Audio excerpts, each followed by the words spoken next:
A ONU está dizendo que nós temos apenas 10 semanas no armazém mundial de trigo global. Então, essas são as condições finais? Não existem mais direitos individuais. Nós vamos ter uma crise alimentar. A pergunta é, quão grande ela vai ser? Eles não querem acabar com a pobreza, querem trazer os ricos para baixo. Oi, tudo bem? Que bom que você chegou aqui no canal Tempo 3. Seja bem-vindo. Eu sou o pastor Semei Gondim e hoje eu estou aqui para falar de um assunto muito importante. Mas antes de entrarmos no tema do vídeo, eu gostaria de pedir a você que rapidamente, se você curtir esse conteúdo, clica lá no gostei, porque todas as vezes que você clica no gostei, você impulsiona esse vídeo para que outras pessoas possam assistir. Além disso, verifica se você já é inscrito no canal, porque sempre que nós tivermos um vídeo novo agora, você será avisado. Então, clica lá em inscrever-se e se você apreciar o conteúdo, como eu já falei, clica no gostei, tá bom? Muito bem, eu quero iniciar o vídeo de hoje lendo para você um texto bíblico bem conhecido. Está em Mateus 24, verso 7. O capítulo 24 de Mateus é, na realidade, uma resposta de Jesus aos apóstolos. Ele havia sido questionado a respeito de que sinais haveriam antes da sua vinda.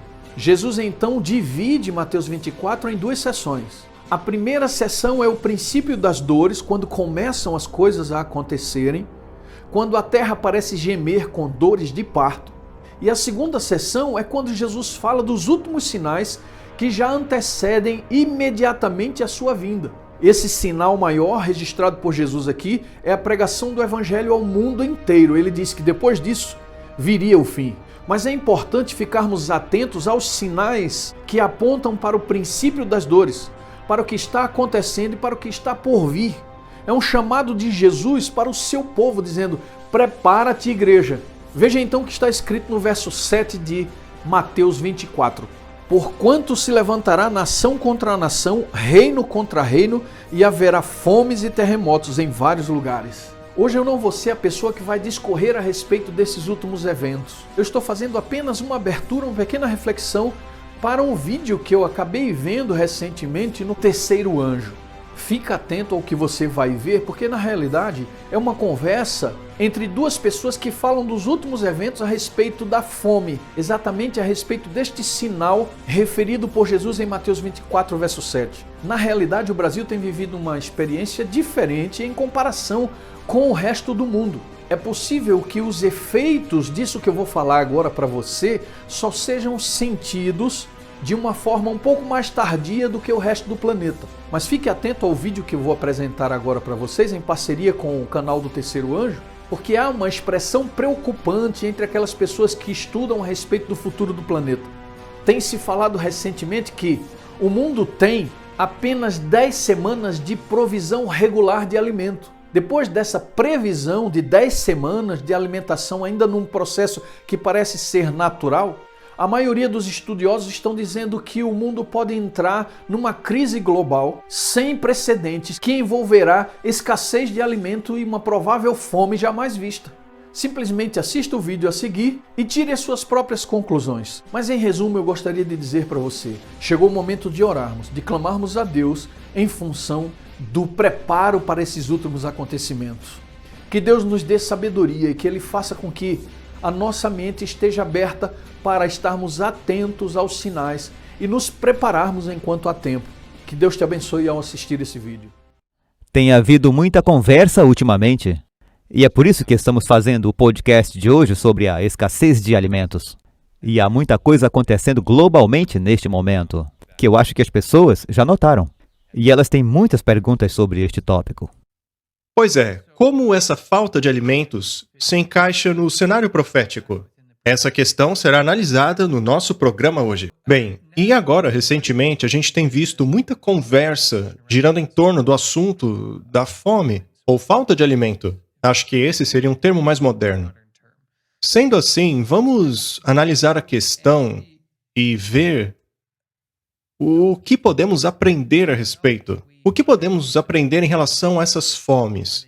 Seriam elas naturais? Seriam elas produzidas por meios artificiais? A gente precisa dar uma olhada nisso. E ao fazermos essa análise, eu acho importante darmos uma olhada em textos do Espírito de Profecia, que nos dá um pouco mais de ideia daquilo que podemos esperar e quem está por trás de tudo isso. da falta de alimento em especial. Portanto, temos algumas referências que remontam a mais de 100 anos atrás. Isso nos dá uma visão interessante sobre a conexão de todas as coisas que estamos vendo agora mesmo. À medida que a fome, carência e aflição aumentam mais e mais no mundo, a produção de alimentos saudáveis será grandemente simplificada. Os que se empenham nessa obra devem aprender constantemente do grande mestre, que ama o seu povo e tem sempre em vista o seu bem. Bem, esta é apenas uma peça do quebra-cabeça. Nós vemos que a fome e a necessidade aumentariam no mundo, o que é interessante, pois não apenas vemos isso acontecer mesmo, mas porque somos constantemente levados a crer que se fizermos tudo certo, não haverá fome no mundo. Mas este objetivo, na verdade, não é alcançável. E algumas das formas de nós obtermos saúde e mantermos nossa saúde serão simplificadas. E eu acho que vamos voltar a um modo de vida mais simples. Se nós estamos sendo honestos, o mundo está mudando em uma direção que é irreversível. E a ordem que está tentando ser implementada vai afetar a todos. E o que mais as pessoas se perguntam é: o que elas podem fazer? Pois não queremos dar a elas esse sentimento de desespero, como se elas não tivessem nada a fazer para melhorarem e se protegerem melhor. O que pode ser feito nesse caso? Porque as coisas estão mudando, as coisas estão se desenvolvendo. E precisamos saber o que fazer por nós mesmos, nossas famílias e nossos amigos. Sim, e eu acho que é isso que é importante aqui. É pegar uma imagem e tentar imprimi-la em nossa mente do que vai acontecer, para que, quando acontecer, estejamos preparados e prontos para ajudar outros também. Agora, alguns vão dizer que essas coisas que acabamos de ler em Lucas pode ser aplicado em muitas épocas diferentes, mas eu queria convidá-los a ler uma página do livro Grande Conflito. Nele, a autora diz que isso acontecerá também no futuro, um futuro em relação ao tempo em que ela vivia. E ela identifica um personagem aqui que, na verdade, é o agente por trás de todos esses problemas que veremos no futuro. Ela diz: enquanto ele parece ser aos filhos do homem um grande médico que cura todas as suas enfermidades, ele trará doença e desastre, até que cidades populosas sejam reduzidas a ruínas e desolação. É uma linguagem forte aqui, não é? Ele acaba com colheitas maduras, resultando em fome e angústia. Ele contamina o ar e milhares perecem por pestilência. Estas visitações tornar-se-ão cada vez mais frequentes e desastrosas. Veja, isso está em harmonia com aquilo que acabamos de ler, mas agora nós temos uma entidade específica por trás disso. E isso vem direto do Apocalipse. Quando o Apocalipse fala sobre esses falsos milagres e maravilhas e coisas que o diabo vai realmente vir e realizar, e que, se possível, enganaria até os eleitos, ao mesmo tempo, ele vai provocar esses desastres para que ele possa se tornar o herói. É isso mesmo. E é por isso que precisamos preparar as nossas mentes e corações. Este plano devastador explicado aqui será completado. A luta e a angústia que vai preparar as condições para esse último sistema unificado. E eles serão bem-sucedidos nisso. O nosso objetivo não é impedir que estas coisas ocorram, mas sim preparar as nossas mentes e corações para receber o Senhor Jesus Cristo como nosso Salvador pessoal. E fazer isso com o caráter de Cristo através de difíceis perseguições. Fome, perseguição, doenças, essas coisas são comuns ao longo da história, mas a única coisa que muda é o caráter do povo de Deus em meio a essa situação. E o povo de Deus tem mostrado um caráter específico em meio a estas tribulações. E a igreja remanescente também deverá ter esse tipo de caráter. Eu gostaria de ler mais uma citação aqui do livro O Grande Conflito. Ela meio que conecta o objetivo final de Satanás ao trazer à tona estas condições e como elas são exatamente as mesmas da igreja do Papa, a igreja de hoje. E a agenda e objetivo destes dois são claramente os mesmos. Diz aqui, a política de Satanás neste conflito final com o povo de Deus é o mesmo que ele empregou no início do grande conflito no céu.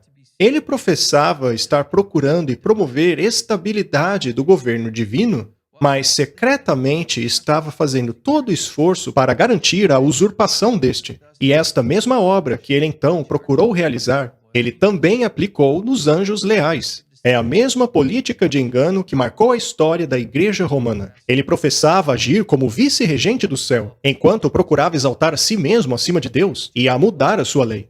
Sob o governo de Roma, aqueles que sofriam a morte por sua fidelidade ao Evangelho eram denunciados como malfeitores. Eram acusados de serem aliados de Satanás, e todo o meio possível era empregado para cobri-los de opróbrio, para fazê-los parecer aos olhos do povo e até a eles mesmos como os piores criminosos. E assim será agora. Enquanto Satanás procura destruir aqueles que honram a lei de Deus, ele fará com que sejam acusados de quebradores da lei, homens que desonram a Deus e que estão trazendo os juízos sobre o mundo.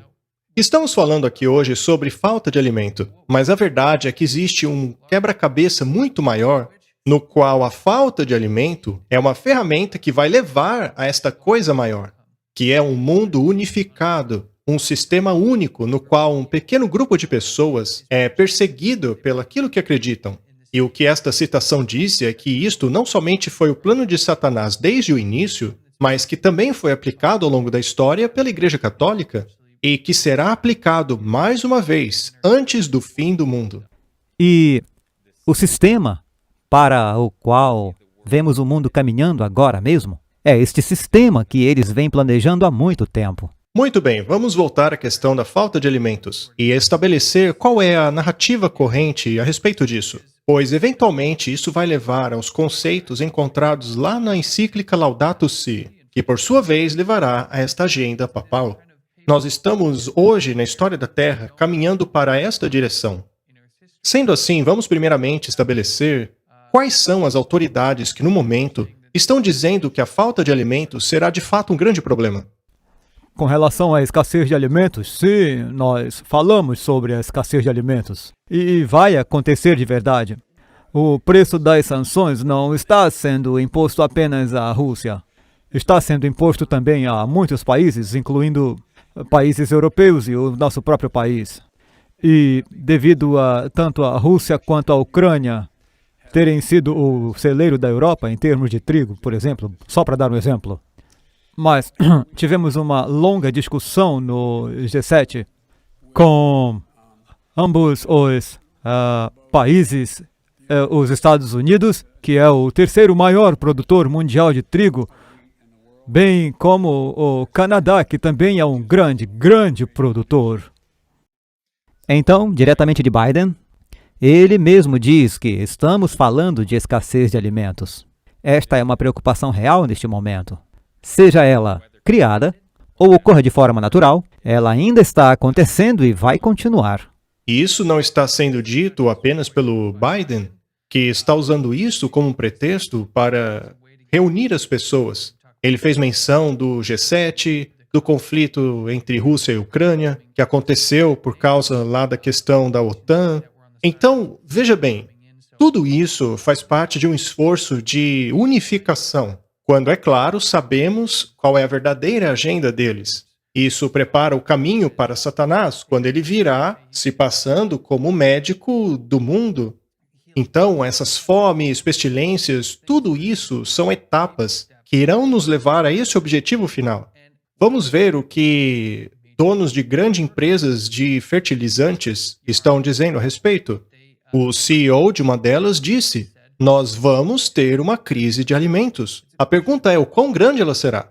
De acordo com ele, para suprir a falta de fertilizantes causadas pela guerra entre Rússia e Ucrânia, levaria meia década na melhor das hipóteses. Talvez seja quase impossível, uma vez que a Rússia é uma grande produtora de minerais. Portanto, nós vemos aqui que Um dos maiores produtores de fertilizantes está dizendo que pode nos levar meia década.